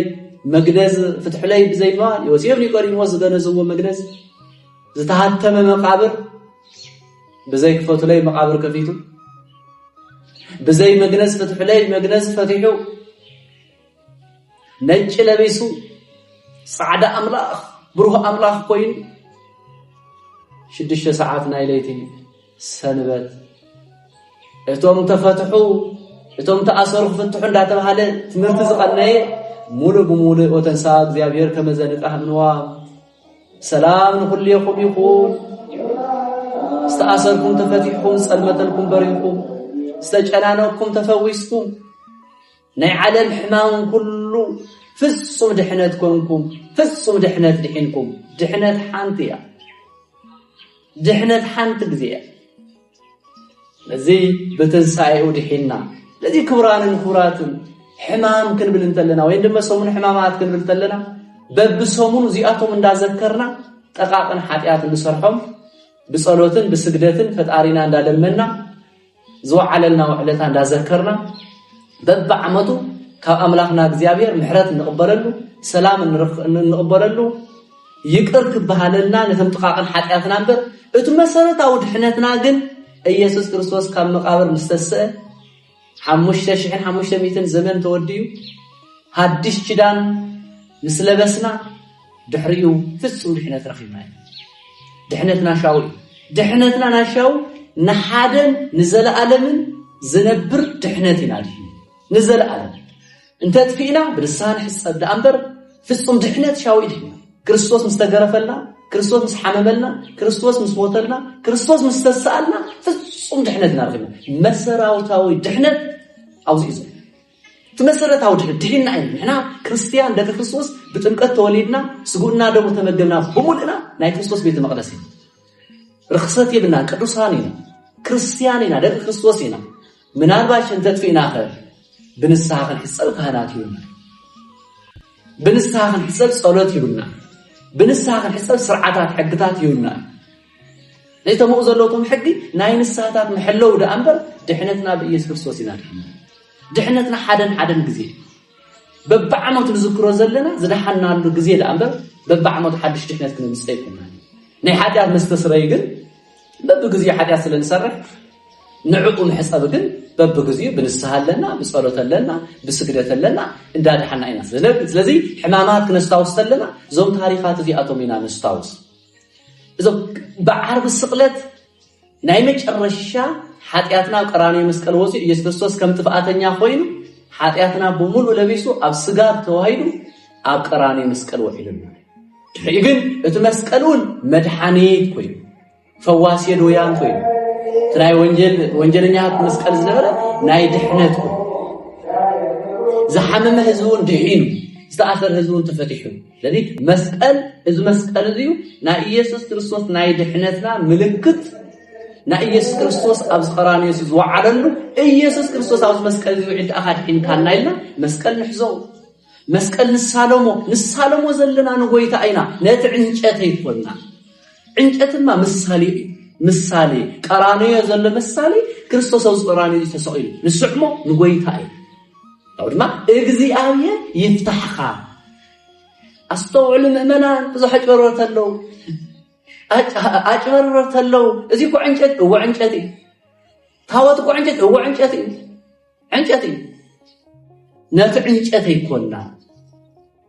نا إيسوس كريستوس إذن إقرر استشنكرلو دمز ماي زفسسلو صعدا ماي دمز فسسلو سقاس تقرسلو مسكالينا ننا إيسوس إذا أبير يفتح خائزة مسكال زيو سالم تكهنتاي زي أبير يفتحها زي أبير يبارك زي أدري هذا أبير يبارك علينا إن نسالم سبونا دم هنا اللي أنت لنا نهيك زي أبير سجانا دمنا تاوتك كله يسجد لإيسوس كريستوس مسويع محدر السمو ناي السمو محدري نسمو إن نسجد تاوت حدا ميكائيل بهال جبريل بهال كله حدا ناي كريستوس تاوتي كريستوس يزلو قدساني نغسلو قدساني خورلو دنگل ماريام تخورلو ملائكه تخورلو مخبر ግን ጎይታ እዩ ዝخبر ዘሎ ዝብልኽ ዘሎ ግን ጎይታ ስለዚህ ድሕነትና ኣምሮቦትና በዓርብ ስቕለት ኩሉ ተደምሲስልና ትንሳኤኡ ብርሃን ረኺብና ክርስቶስ ሳብ ዓርብ ስቕለት የማልት ነሩ ብሰውነቱ ሳብ ዓርብ ስቕለት بسونته زي أحلف هذا سوى أزياء زي مكر أزياء يقرب له زي مفلاطم إتو كسر عرب السقلة زنبرة أما لا جنته وين دم مسكرة زلبنا أما لا جنة مسكر نزل على من الناس عايزين حزقا ملكوتها أملاخ النوت ده أمبر سونت بسونت فين فما للتاجم يبس يا أخي ويبي يتفسنا كل بيت سلذي كوراننا كوران إخزيابير أملاخنا نقول إحنا نخد حنين أو قراني مسكلو قدس باولوس بغلاطيا ملختو معراف 3:10 ولا نس تسايطنا كريستوس امرغما اوريت بزودعا بانتي انا وصوره مرغما اسمه كمزيب يمصحف رغونغوتو كله زسقل ليبس خفو زخانه نقصعتي زقصعل مسكل ينور بإيسوس كريستوس كن ازمرغما سي بملؤ تدمسس هيوت رخبنا له سلام رخبنا له محرات رخبنا له ناي مجرشا تقصي قداماي بيطرس معراف 3:18 تزلنا هيدا قال قو اسم كريستوسني مقرا موته بانتهت او عسل وبانتي انا موت صادق اندهالو مويتلنا املاك اندهالو تغريفلنا حيال اندهالو دكاما مسيلنا غويتا እግዚአብሔር ስለዚህ ኩራና ኩራ እግዚአብሔር እንድሕር አምላክ እንዳለው ወሰብ ኮይኑ ንጉስ እንዳለው ታራሰብ መስል ክቡር እንዳለው ሐሲር حيال እንዳለው ደካማ መስል እንድሕር ቅራኔ መስቀል ወዒሉልና እንካብ ሕማም ክስቃዕ ስቕለት እንድሕር ወዒሉልና ኣነ ንስኻቱም ከን ሕዋትና ከመይ ባ استمرس بالحزن حزن حمامات كنستاوستلنا نذكرت لنا نتحاونا خمينا نتحفتنا خمين كملينا يقر نبلنا يقر نبللو يقر نبها يقرታ ተባሂልና ዲና ዝሕማማት እዚዩ ንዝክሮ نعنا يقر كبل نعنا خدحن نعنا كدحن كم تسقل نذكره له نحاونا يقر نبل نحفتنا يقر حزب بمودنا عالم زلنا هذه يقرتا يبلنا ايتقيمنا ايقيمنا كريستوس كندزي نحر تشكيملنا كندزي حمام نحر تشكيملنا نحنا نحاونا حمام نحاونا شجر نحاونا صباي نحفتنا صباي نحدارنا صباي نناي منابرتنا صباي مش كامي ابينا مخاله ابينا محلافي ابينا اريا ابن دك እግዚአብሔር አያ ابينا دك እግዚአብሔር አያ ابن ክርስቶስ እኮ መስቀል ቆይ ወይ ክርስቶስ እኮ እሸኳስ ዘለው ሐጺን ቆይ ተገል በሰውነቱ በአምላክነቱ ይመስለው ከምትናህና ለክ አምትናህና ስጋ እንትንክ አንተ ለናዝሕምና ኸብዝ ሕመቆ በመለኮት ይቆን በሰውነቱ በመለኮትም አይንካል وعد حتى هيك زي ابل تشكلنا من حيمنا دا حاونا ايش يصقمون تحلفنا ايش يصقمان تحلفنا لا ايش نديتا انت خالنا لا اب حدارنا نزقاطمو فجج انت خالنا انت اشكر كوران نورات اب هيمانوتنا نزقاطمنا فتنا بتعقس انت حلفنا انت اشكر دد እግዚአብሔር ابز عالم زرخونا يمفنقال بتعقس فيك نحزي يقبالنا እግዚአብሔርና መርአያ እንገብረለና ምን እንት ሰላም من أنت فقري لذهابنا تمرتي الذي كورانا كورا እግዚአብሔር أملاكنا سلام يبزحلنا فقري عدلنا حماماته مذكر بجازي يكونناس تناس من قد نكتل من ياتو كوم مخ نسقل يكوننا تحق بتاتو تذهبنا حبي تسئلنا نس داغمونا يسقل داغم زمسل نفردي الحيننا احد غزي داغم نجحنا يمسل نفردي يمسل دحنتنا ግን نحل ودلنا سلامنا نحل ودلنا تتأوجلنا ناي دحنتنا ህይወትና ሰላምና حلينا ነበር አለናሩ እወ ከምቱ ልንርግጠኛ ተጎዲልና ደር ለንሳን መለስ እወ ድሕር ጎዲልና ብንሳን መለስ ንጎይታን እንገሮ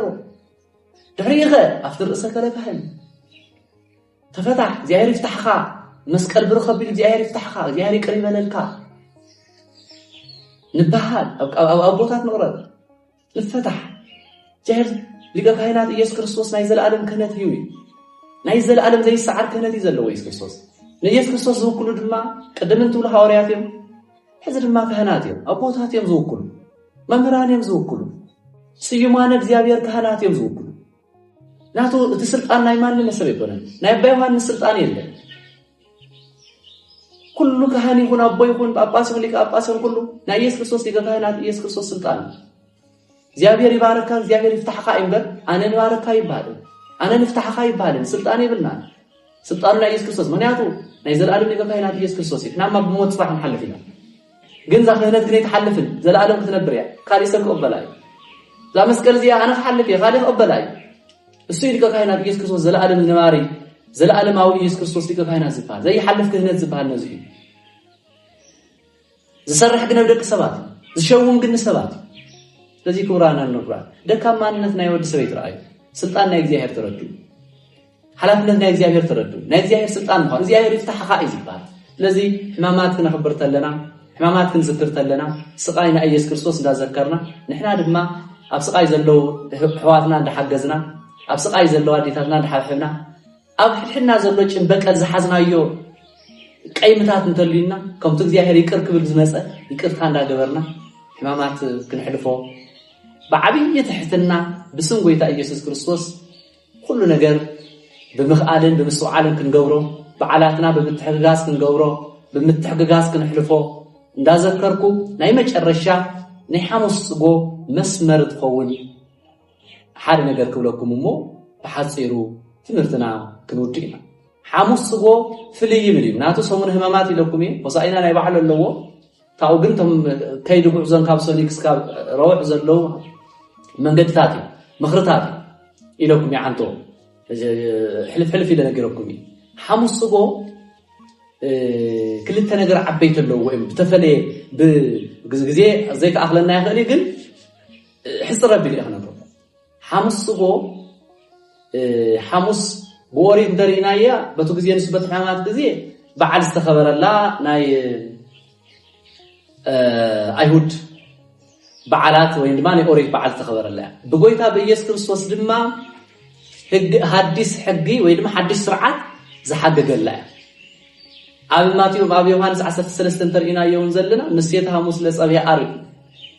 مشات حموس ناب عاب زوقح ኢየሱስ ክርስቶስ ደቀ መዛሙርቱ ሰብስቡ حق سرعات القربان سرعات القربان وهذا سرعات القربان وهذا لمن ندق مزامورت سرعات ناي قربان استمهاره سرعات ناي قربان استمهاره ማለት ኢየሱስ ክርስቶስ ندق مزامورቱ አብ ዕለተ ሐሙስ ድራር ጋበዞም ይብላል ምክንያቱ ለካ ከም ብርሃን አንተወሲድና የውን ሓደ ሰባት እንድሕፀው ይሓና ኣብ ገዛኻ እንድሕሰብ ሲውካየውስ ዝኾነ ሓደ ነገር ነተሰው ወይ ማይ ዲኻ ትጋብዞም ወይ ቡና ዲኻ ትጋብዞም ወይ ምሳሕ ዲኻ ትጋብዞም ነው ባዓል ነገር ኢየሱስ ክርስቶስ ደሞ ነቶም ደቀ መዛሙርት ሰብሰቦም እዩ ድራር ሃዎም ኣፍቱ ድራር ግን ሐዲስ ስርዓት ነገሮ ይብል በእንተ ተፍጻሜተ ድራር ወህጽበተ እገሪሁ ለሐዋርያት ሓደ በኻልኣይ መንገድ ድማ ትሕትና ናይ መጨረሻ ማህተም ዘውደቀሉ መዓልቲ ሐሙስ ሓቀይ ጥምቀት ዶ ካሊ መዓልትታት ብዙሕ ትሕትና እንዳርኣየ መጽዩ ኣብ ሐሙስ ግን ንደቀ መዛሙርቱ እግሮም ሓጺቡ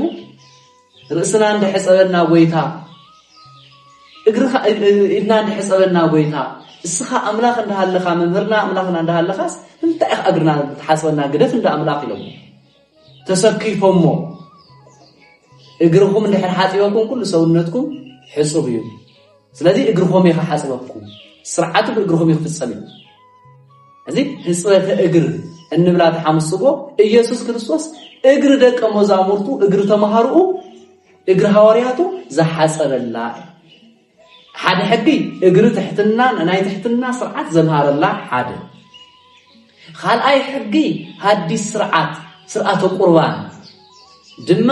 ናይ ቁርባን ስርዓት ዝሃባ እንታይ ይብል እቱ ናይ ኢየሱስ ክርስቶስ እትህብስተል ዓለሞ ይብለና እትህብስተል ዓለሞ ወይቤሎ ጴጥሮስ እትህጽበን እገርየ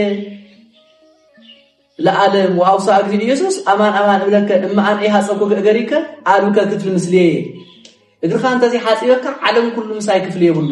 ንዓለም ወኪልካ እዛ ሓጽበካ ዘለኹ ንዓለም ወኪልካ ይሐጽበካ ስለዘለኹ ስለዚህ በትት ባህልካዮ ስማዕ ይዝበሉ ድሕሪኡ ደቀ መዛሙርቱ እግሮም ተሓጺቦ ናይ ትሕትና ስርዓት አምጡ እስመይ አምር እግዚ ኢየሱስ ሊያገቦ በእንተ ዝንቱ ይቢአኮ ኩልኩም ንጹሃን አዋ እስኻትኩም ንጹሃን ኢኹም እቱና ዓይሕሊፍ ዝበን ግን ክፉ እዩ ይሁዳ እቱና ዓይሕሊፍ ዝበን ግን ክፉ እዩ ወአንቱሙኒ ትብሉን ሊቅነ ወእግዚእነ ወሰናየ ትብሉ እስመ ከማሁ አነ ወስወንዘ አነ እንከሊቅክሙ ወእግዚእክሙ ሐጸብኩም እገሪክሙ ከማሆች አንቱሙኒ ይደልወክሙ ትጽቡ እግረ ቢጽኩም ከምታ አነ ዘሪኤኩም ዘለኹ ትሑታት ኩኑ እግር ጓደኛኩም እግር ሕዋትኩም ሕጸቡ ትሕትና ይንበርኩም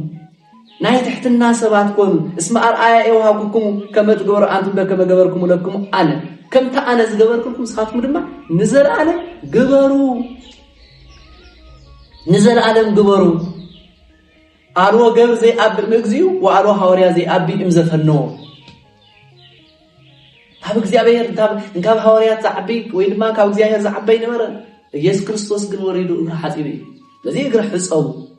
በኻሊ መንገድ ድማ ኢየሱስ ክርስቶስ እዚሁ ሓጸቦ ሕብስተ ልዒሉ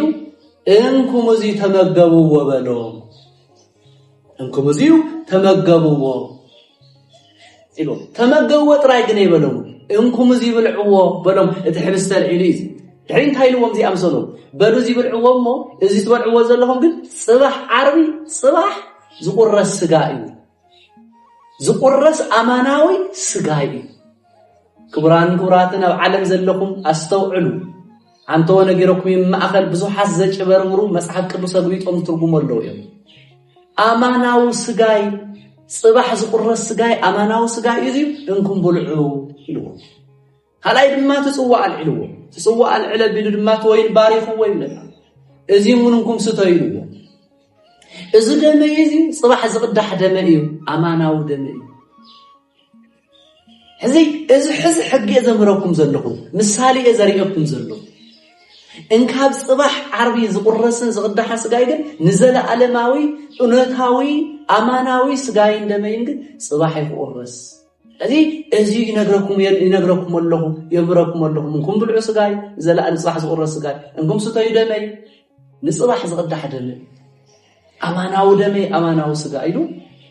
ክልተ ነገር ሓደ ትሕትና ነቢርዎ መስተቢርዎ ትሑታት ክንኮን አገልገልተ እግዚአብሔር ትሑታት ክንከውን ደቂ እግዚአብሔር ክርስቶሳውያን ዝኾንና ትሕትና ክነብረና ብትሕትና ክንገብሮ ኩሉ አገልግሎትና ክርስቶስ ትሕት ይለይ ቅዱስ ዝጉኡ ክቡር ደሙ ንዘለዓለም ክንምገብና ተመገብና ክንነብር ፍጹም ድሕነት ዓርብ ዝበና ምዃኑ ፍጹም ንድሕን ምዃንና ፍጹም ንቅደስ ምዃንና ድማ እዚ ጽባሕ ፍጹም ስጋይ ፍጹም ደመይ ንዘለዓለም ህይወት ዝኾነኩም እዚ ድማ ተመገቡ ድማ ስጉኡና ደም ሓድሽ ኪዳን ሓድሽ ስርዓት ናይ ዘለዓለም ህይወትና ዝባርኽ ዘርአየሉ ዕለት እዩ ዕለት ሐሙስ ለዚ ዕለት ሐሙስ እዞም ሕግታት እዚኣቶም ዝተወሃብሉ ዝተመሃረሉ ሐዋርያት ናይ ደቀ መዛሙርት ወይ ድማ ናይ ካህናት ወኪሎም እዮም ተማሂሮም በቲ ግዜ ዝነበሩ ርድእቲ ናይ ምእመናን ወኪሎም እዮም ሰሚዖም በቱ ዕለት ንሱ ዝነበሩ ነገስታት ናይ ሎሙ ነገስታት ወይ መራሕቲ ንጉስ ባል ክርስቶስ መራሕቲ አመሓደርቲ ናይቲ ሎሙ ዘሎ መሓደርቲ ወኪሎም ሰሚዖም ለዚ ከመይና ዘለና ትሕቲልና ዶ ንመርሕ ሰባት ትሕቲ እግዚአብሔር ምዃንና ንኣምን ዶ ኣብ ቤተ መንግስቲ ይኹን ኣብ ቤተ ክህነት ትሕቲ ክርስቶስ ምዃንና ንኣምን ዶ ካብ ብፁዓነ ቦታት ጀሚሩ ክሳብ ካህናት ካብ መንግስት ብመንግስት ትመርሑ ካብ ላዕሊ ክስካዕ ታሕቲ ዘሎ ትሕቲ እግዚአብሔር ምዃንና ንኣምን ዶ ኣብ ትሕቲ እግዚአብሔር ምዃንና ንኣምን ዶ ክርስቶስ ትሕቲ ኢሉ ከም ዘርአየና ትሕቲ ኢልና ንመርሖም ህዝቢ እግሮም ክንሓስብ ሰናይ ምምሕዳር ክነመሓድሮም ዝግባአና ምዃኑ ይርዳእና ዶ ስለዚ ክቡራንን ክቡራት እግዚአብሔር አምላኽና በዕለተ ሐሙስ እዞም ዓበይቲ ስርዓት ናይ ዘለዓለም ድሕነትና ዝኾኑ ስርዓት ሂቡ ዕለተ ዓርብ ዝፈጸመሉ ስለዝኾነ ጎይታ እግዚአብሔር አምላኽና መድሓኒና ኢየሱስ ክርስቶስ እቲ ሕዚ ናይ መጨረሻ ዝበልኩም 13 ክስካብ 18 ዘሎ እንድሕረንናዮ ኩሉ ነገር ብዛዕባ ትሕትና ብዛዕባ ህፅበት ብዛዕባ ናይ እግዚአብሔር ዮሐንስ ወንጌል ዝበልኩም እስካብ ኩሉ ናይ ትሕትና መንገዲ እዩ ዝነግረና እሞ ድራር እውን በልዕ ምሰኣቶም እቲ ድራር መሪዒ ባሪኹ ጽባሕ ዝቁረስ ስጋይ ጽባሕ ዝቅዳሕ ደመይ ናይ ዘለዓለም ህይወት ድሕነት ዝኾነኩም ዘለዓለማዊት ትድሕንሉ ስጋይና ደመይ ኢሉ ዝሃቦም ድሕነት ዝሃቦም ድራር እውን ዝጋበዞም ስርዓት እውን ዘምሃሮም ናይ ዘለዓለም ስርዓት እውን ዝነገሮም ግዜ እዩ ሐሙስ እሞ ሐሙስ ዝመገበ ጎይታ ንደቀ መዛሙርቱ ንሕና እውን ዘለዓለም እንዳመገበና ይነብረሉ ሐሙስ ሰላም ዝሃበ ጎይታ እግዚአብሔር አምላኽና ንሕና እውን ሰላም ይህበና ኣሎ ንዘጋጥሙና ንሕና በዓልትና ነምጾም ጥቃቅናት ነገራት ግን ቅዱስ ጳውሎስ አጠንቂቁና እዩ ተመሊስኩም ናብ ባርነት ከይትኣቱ ተመሊስኩም ናብ መከራ ከይትወድቁ እታፍቲ ተዋሃበኩም ጸጋን በረከትን ከይትወፁ ይሉና ዳግም ከይትግዝኡ ይሉና እንዲያው ዳግም ባርያታት ከይትኾኑ ስኻትኩም ደቀይ ደኣምረ ዋረቼ ይኮንኩም ኢሉ እግዚአብሔር ንገርና ጳውሎስን አጠንቂቁና ስለዚ እግዚአብሔር አምላኽና ጳውሎስ ናይ መጠንቀቕታ ትምህርቲ ወይ ድማ ምኽርን ይሁንና እዩ እግዚአብሔር አድሒንና እዩ ዘድሕነና ግን ብሕማም ብስቃይ ብመከራ ብስቕለት ንሓደ ንሓውና ንጓደኛና ንሕግዝ ብስቕለት ብሞት ኣይኮንና ብዘለና ጸጋ ብዝተዋሃበና እግዚአብሔር ዝሃበና ጸጋ ሓውና እንዳረዳእና ሓውና እንዳሓገዝና ሕማማቱን መከሩን ናይ ኢየሱስ ክርስቶስ እንዳዘከርና ትመከራን ሕማም ንሱ ክርስቶስ መከራ ረኺቡ ንሕና ከም ዝድሓና ርግፀኛታት ንኮነለን ንሕና ድሒና እዩ ንሕና ተፈቲሕና እዩ ናቱ ንሕና ከም ዘፈታሕና ብብዙሕ ማስረጃት መጽሓፍ ጠቕሚጡና ንሕና ከም ዝድሓና ቅዱስ መጽሓፍና ብብዙሕ መንገዲ ይብልና ናይ ድሕነትና መዘከርታ ኢና እንዳዘከርና ነብር ዘለና